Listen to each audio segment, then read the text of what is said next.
L'émission gamma à très haute énergie en provenance du Soleil est très mal comprise. Une nouvelle analyse du flux gamma solaire, mesuré par le télescope Gamma Fermi-LAT, montre un effet étrange apparaissant lors du minimum d'activité solaire. Ça se passe là-haut, par Eric Simon. On doit cette étude à une équipe américano-chinoise menée par Tim Linden de l'Ohio State University. Les astrophysiciens ont observé et cartographié l'émission gamma provenant du disque solaire, des photons gamma ayant une énergie pouvant dépasser 100 GeV. Les données enregistrées durant la période d'un cycle solaire entre 2008 et 2017 montrent clairement l'existence de deux populations de photons gamma, qui diffèrent par leur origine sur le disque solaire et la date dans le cycle d'activité solaire. Entre 2010 et 2017, c'est-à-dire autour du maximum d'activité magnétique du cycle solaire numéro 24, l'émission gamma était dominée par une composante venant des pôles du Soleil. Mais avant la montée de l'activité, en 2008 et 2009, alors que l'on vivait un minimum de l'activité solaire, le nombre de taches solaires était même quasi nul, une composante polaire pour les photons gamma était toujours présente, mais une autre composante, cette fois-ci équatoriale, beaucoup plus intense et plus énergétique, devenait dominante. Tim Linden et ses collaborateurs ont choisi de publier leurs observations et leurs analyses dans la prestigieuse Physical Review Letters. Ils y montrent ce qui s'apparente à la première carte du Soleil en rayons gamma.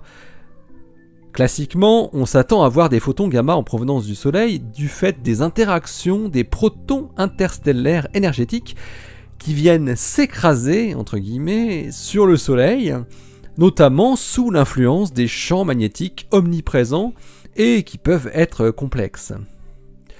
Durant l'année et demie couvrant le minimum d'activité solaire, 6 photons de plus de 100 GeV ont été détectés par Fermi-LAT, alors que plus un seul n'a été détecté dans les 7,8 années qui ont suivi. C'est en tout 8 photons de plus de 50 GeV qui ont été détectés en 2008-2009 lors du minimum du cycle 24, le plus énergétique faisant 467,7 GeV. Et un 9e de 162 GeV, celui-là, a été détecté le 13 février 2018, provenant d'une latitude solaire de 0,36 degrés, alors que Linden et ses co-auteurs étaient en train de finaliser la rédaction de leur article, et alors que nous entrons, comme par hasard, dans le minimum du cycle solaire 25. Il semble donc exister une corrélation entre émission de gamma énergétique à l'équateur solaire et minimum d'activité. Cet effet observé est complètement incompris et va à l'encontre des théories décrivant le fonctionnement de la machine solaire. Pour expliquer ce qui se passe sur le Soleil avec ces photons gamma énergétiques apparaissant à l'équateur au moment du minimum d'activité, les chercheurs ont imaginé plusieurs scénarios, comme souvent, comme une focalisation magnétique ou un piégeage des protons interstellaires. Mais aucun d'eux ne semble fonctionner pour expliquer correctement les observations. Les spécialistes vont donc suivre avec un grand intérêt le minimum solaire qui débute et qui va sans doute offrir un nombre de photons gamma très énergétiques qu'il faudra essayer de corréler avec d'éventuels d'autres phénomènes pour comprendre ce qui se passe vraiment là-haut et dénouer les fils de ce que les chercheurs n'hésitent pas à appeler un mystère. Ouais, pour le moment, les flux gamma observés durant le minimum solaire est en tension forte avec les prédictions les plus optimistes des modèles qui convertissent les rayons cosmiques interstellaires en flux gamma isotropes et invariants dans le temps.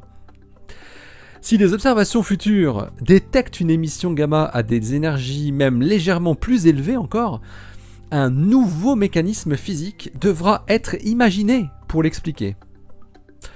Fort heureusement, Fermilab ne sera pas seul à pouvoir détecter les photons gamma en provenance du Soleil.